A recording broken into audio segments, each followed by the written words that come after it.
From Southern Colorado's high-definition news leader, this is News Channel 13, where the news comes first. New developments tonight in that deadly shooting in Rocky Ford. An officer pulled the trigger. We're learning more about him tonight and the victim. And ISIS makes a big move to take over another town. A surprising number of civilians are trapped there. Plus, we have not identified a specific problem that led to this infection. Texas nurse infected with Ebola. Tonight, the investigation into the mystery, how it happened.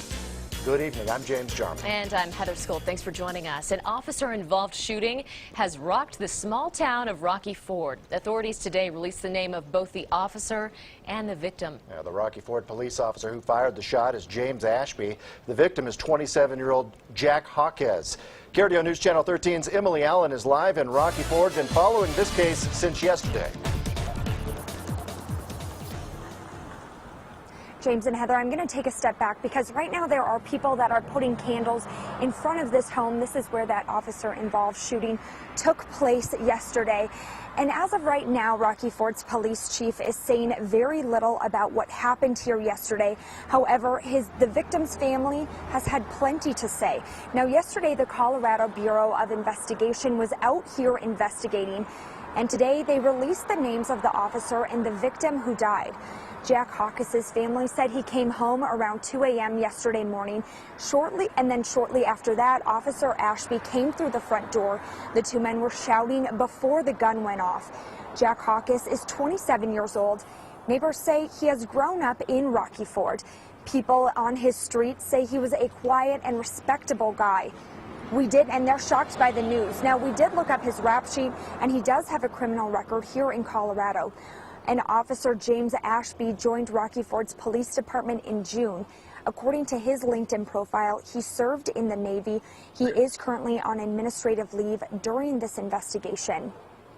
Now, the police tape that was around this home has since been removed, but there are a lot of people that have been coming up to us asking questions about any new developments and things that are going on, and people that I have been speaking to say they will be following this case very closely. In Rocky Ford, Emily Allen, KRDO News Channel 13. Thanks, Emily. And west of there, 3 people were arrested over the weekend for trying to smuggle drugs into the Pueblo County Sheriff's work release program. The Sheriff's Office says 21-year-old Josiah Gallegos planned to smuggle in heroin. Gallegos surrendered 2.5 grams of heroin and 2 syringes hidden inside his body. Gallegos led detectives to a home on East 2nd Street, where 2 more people were arrested. 34-year-old Dallas Galding and 24-year-old Sydney Soles are also facing charges. On the ballot this November in El Paso County, a measure that would set aside $2 million to go to county parks. Supporters say a yes vote means your taxes will not be going up. Bear Creek Regional Park is one of 12 parks that would benefit. The money will be used for parks, upkeep, and expansion. Supporters say it's a win-win for everyone. When times are tough, people really rely on their parks. They really rely on free opportunities like free tennis courts or free playgrounds or free trails. So this will really do some amazing things in El Paso County. And coming up tonight at 6 o'clock, hear from an opponent of 1A who says there's no guarantee this county money will be used with parks in mind. And of course, head over to KRDO.com for all things Decision 2014. And on November 4th, Election Day, we will have all the races covered for you as those numbers come in here on KRDO News Channel 13, KRDO News Radio, and KRDO.com. We are learning just how bad that hailstorm was last month. Our friends to the north got the brunt of it. Yeah, in Denver, insurance companies say the hailstorm caused around $213 million in losses. The damage came from the storm that hit the metro area on September 29th. 43,000 car and homeowners insurance claims have been filed so far, making it the 8th most expensive storm to hit our state. And it sure was a deluge. Even though we didn't have the brunt of it here in southern Colorado, we sure remember that storm, don't we, Rachel? Absolutely, yeah. A lot of damage caused up north. Thankfully today, a much quieter weather day across southern Colorado. It was cool, though. Take a look at the current temperatures across the state. Temperatures below where they should be this time of year, all thanks to the storm system that moved through yesterday. 56 degrees in Colorado Springs. It's only 61 in Pueblo. I think this picture really sums up the day today. The leaves on the ground, the puppy all bundled up for its chilly Monday walk. I think this is the cutest picture, so I couldn't resist not showing it on air. Wind was a big story out there today, along with the cooler temperatures. Wind speeds in the teens and 20s across the plains. The wind will gradually die down as we move through the night tonight. And once that wind dies down, the temperatures are going to plunge. We are expecting some temperatures tonight that will be at or below freezing, which means frost advisories go into effect at midnight. If you have sensitive plants outside, either bring them in or wrap them up. We are expecting temperatures to hit 32 degrees in Colorado Springs tonight, and in Pueblo will fall to 30 degrees. So a cold start to the day tomorrow, but the best news is tomorrow we'll end up about 10 to 20 degrees warmer than we were out there today, and even warmer still on Wednesday. We're tracking that warming trend, let you know just how warm it will be where you are, coming up a little later on in the newscast. James and Heather, back to you. Thanks, Rachel. Well, health workers are trying to figure out how a nurse in Texas caught Ebola. The Centers for Disease Control and Prevention is heading up this investigation. Right now, they can only confirm there was a breach in protocol. No specific details are being released. Not one more healthcare worker or one more nurse should be infected. In this country, we have the resources to contain and eradicate. The CDC is monitoring dozens of other Dallas healthcare workers who came into contact with Ebola patient Thomas Duncan. And there was an Ebola scare in Florida yesterday. But today, this hospital in Jacksonville confirms the patient they were concerned about does not have Ebola. The patient was isolated with flu-like symptoms after admitting to being around a person who was in West Africa. But doctors want to underscore your chances of getting Ebola are very slim. If you have not been to West Africa, it's estimated your chance is 1 in a million. Physicians say you should be more concerned about getting the flu. According to the CDC, more than 200,000 people nationwide are hospitalized with the flu every year. That's why it's important to get your flu shot. And this evening on World News Tonight, new details on the nurse who contracted Ebola and a closer look at how it's being treated. Are the precautions enough? That is right here on KRDO News Channel 13 at 4:30. Another city in Colorado welcomed its first recreational marijuana shop. Euflora opened this morning in Aurora. It's a tech-savvy dispensary equipped with tablets and scanners. The city of Aurora allows marijuana stores to stay open 3 hours later than they do in Denver. Aurora awarded 21 licenses, but only 2 shops will be open by the end of the week. Well, good news at the gas pump today. Prices are way down. In some places around southern Colorado, you can even find gas below $3 a gallon. Now, the average price for a gallon of regular gasoline in Colorado Springs is about $3.17, $3.15 in Pueblo. KRDO News Channel 13's Dana Molina is live from gas stations. She's been checking all the gas stations out. She's live at one of the cheapest spots in town. Yeah, that's right, James. Heather, we are at a Colorado Springs gas off Nevada near Fillmore. And check out these prices. Here you can get a gallon of unleaded gas for $2.99. We were at a different gas station earlier today with prices that were also below $3. We're finding out why these prices are so low and how long you can expect to see them last. They say they love that gas. $2.99 a gallon. Yeah. It's a price worth getting excited about. It's awesome. Love the gas prices here. They're the lowest I can find. Never thought it would be under $3. Drivers are flocking to this Colorado Springs Sinclair station. They all want to save money as they fill up their tank. This has been crazy here. Gas is at $2.99 a gallon. We're loving every minute of it. Gas prices are down all across southern Colorado and all around the U.S. One of the big reasons is just going to be global weakness in economic performance. Dale DeBoer, associate professor of economics at UCCS, says there are 4 reasons gas prices are down. The economy is weak in Europe, China, and Japan, so their petroleum demand is down. The U.S. has increased its oil production. The U.S. dollar has gotten stronger, which makes import prices cheaper. And there's a weakness in OPEC, a cartel of oil exporting countries. But here at Sinclair, they say they have their own reasons for the extra low prices. While y'all are here, we're going to take it down another penny. We're going to take it down to $2.98 while y'all here. Yeah, that's what we're going to do. And they did. The good news is, DeBoer says we can probably expect lower prices through the rest of the year. so these deals won't roll out anytime soon. To find the cheapest gas prices close to you, you can always download an app on your phone. Places like Gas Buddy and Gas Guru have those available for you. Reporting live in Colorado Springs, Dana Molina, KRDO News Channel 13. Wow, the Sinclair over at Fillmore, Nevada, just going to get a few more customers now. Yeah, right influx. after the show, we're heading there. Exactly. Hey, racial tensions not going away in Ferguson, Missouri, despite today being the self-declared final day of protests. Crowds are linking arms, demanding justice. What's next for the investigation into the officer-involved shooting? Plus, it's a scene straight from a horror movie. Why this clown is putting fear in Californians and why the police say they're not clowning around.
The terror group ISIS is dangerously close to taking the city of Kobani in Syria near the border with Turkey. A report from the UN today says there could be at least 10,000 people trapped there.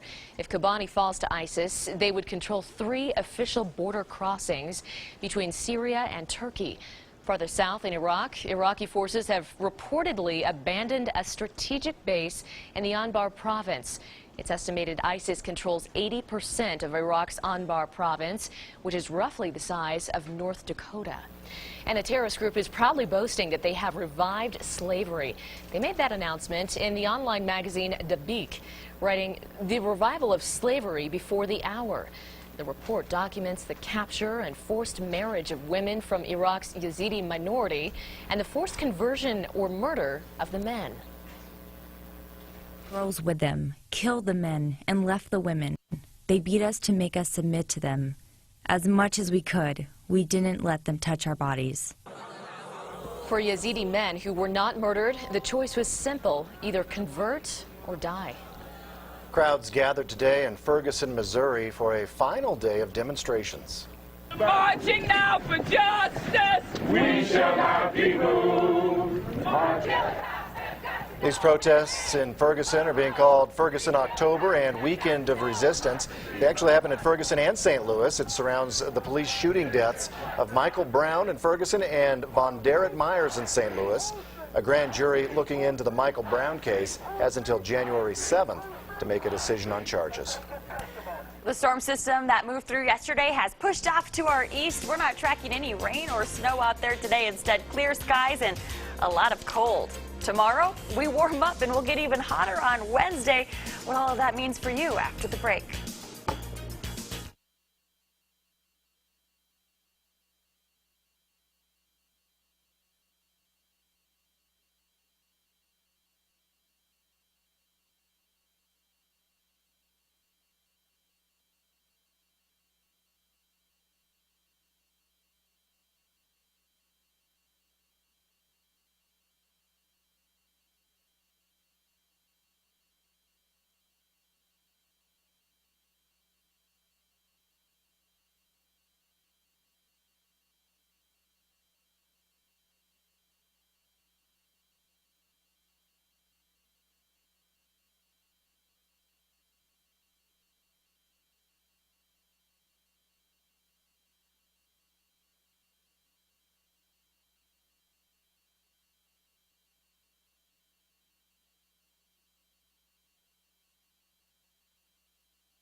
Check, check, 1, 2, 1, 2, hello.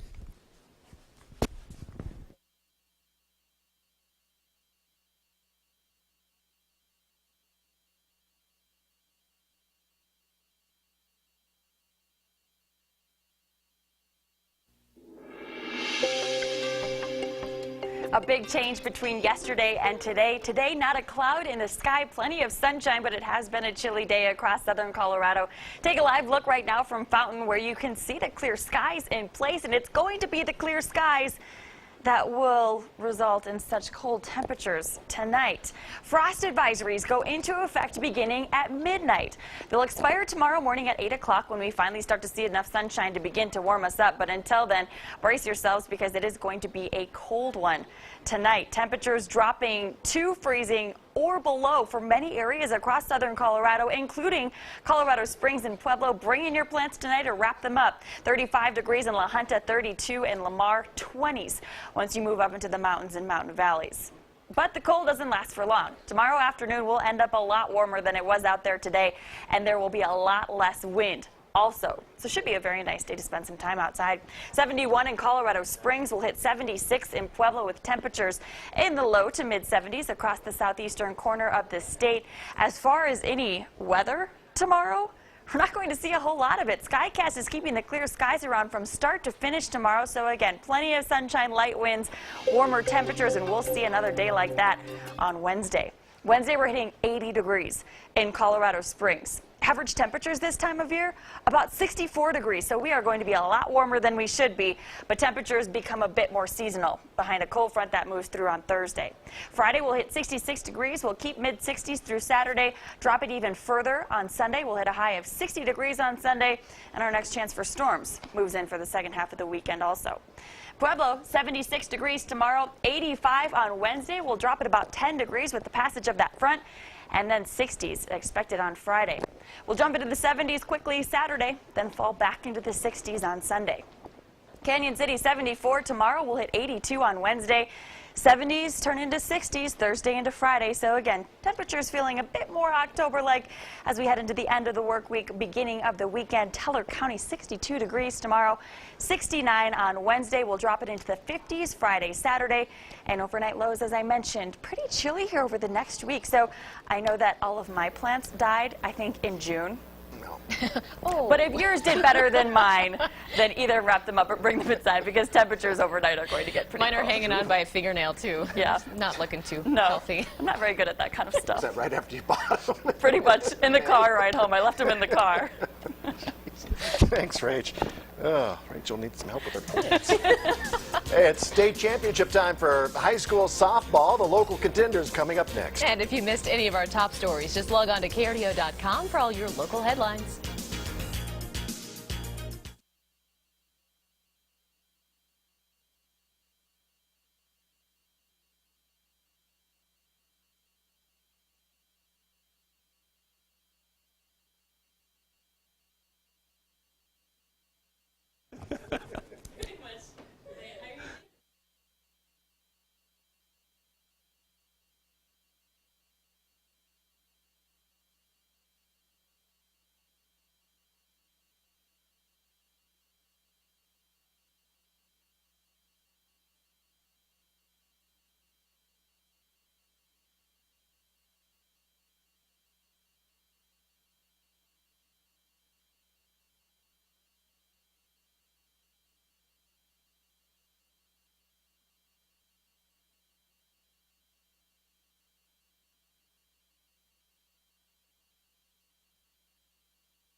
Duct tape.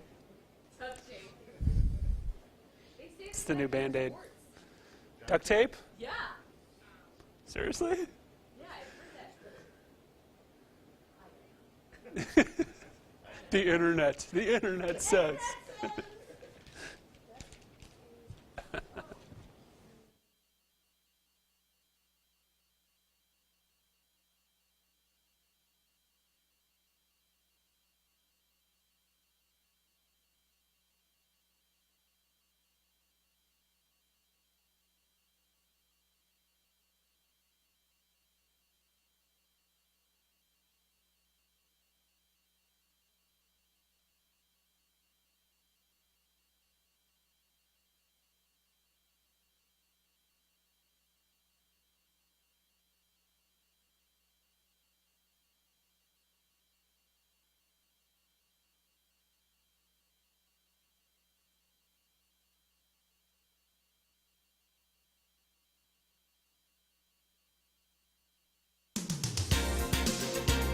The fall sports season continues towards its conclusion. Yeah, the next sport to hand out state championship hardware is softball.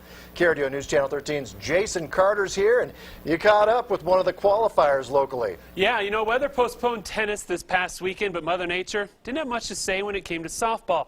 Unfortunately, for some teams looking to qualify for state, there was still some thunder in the forecast. For the 5th time in 6 years, the Discovery Canyon softball team is off to the state tournament. It's great. It's a great feeling. I mean, senior year, you're hoping for the best, so it's just great to kind of have that opportunity. We talk a lot, Jason, about tradition here, and I think it's become a tradition, and the girls just expect to be at state, you know, mid-October, and we always say we have to be playing our best ball in October, and so far, it's worked out for us. On a day that saw countless upsets, including a defending champion being beat by a 31 seed, the favorite Thunder squeaked out an extra inning victory to punch their ticket.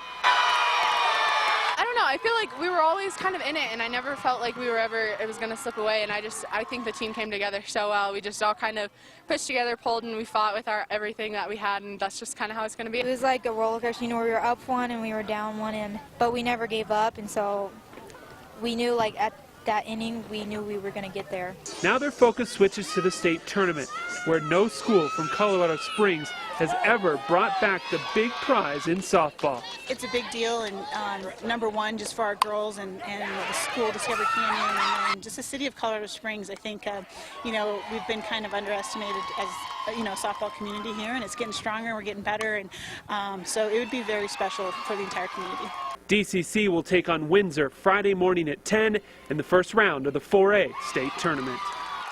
Now Discovery Canyon is one of 8 teams from the area to earn a spot into one of the 3 state softball tournaments. They all open play this Friday in Aurora. Live in the Newsplex, Jason Carter, KRDO News Channel 13 Sports. Fun times for them. Thanks, Jason. Well, if you're scared of clowns, you might want to turn the other way. Yeah, why one man's prank does not have the police laughing. And we want to hear from you. Leave a comment at KRDO.com. Or on our Facebook or Twitter pages at KRDO News Channel 13.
Welcome back. If you don't like clowns, here's a warning. Don't watch this story. A photographer in Wasco first began posting pictures of scary-looking clowns in public spaces at night as part of an art project. This all going down in, there you go, in California. Now, copycat clowns are popping up in nearby Bakersfield, including one report of clowns chasing kids. Yeah, they say, police say so far, all the reports have been pranks. There has been no inappropriate clown activity, but of course they'll investigate any criminal clowns out there. Still scary. Yeah. Thanks for joining us. See you back here at 6.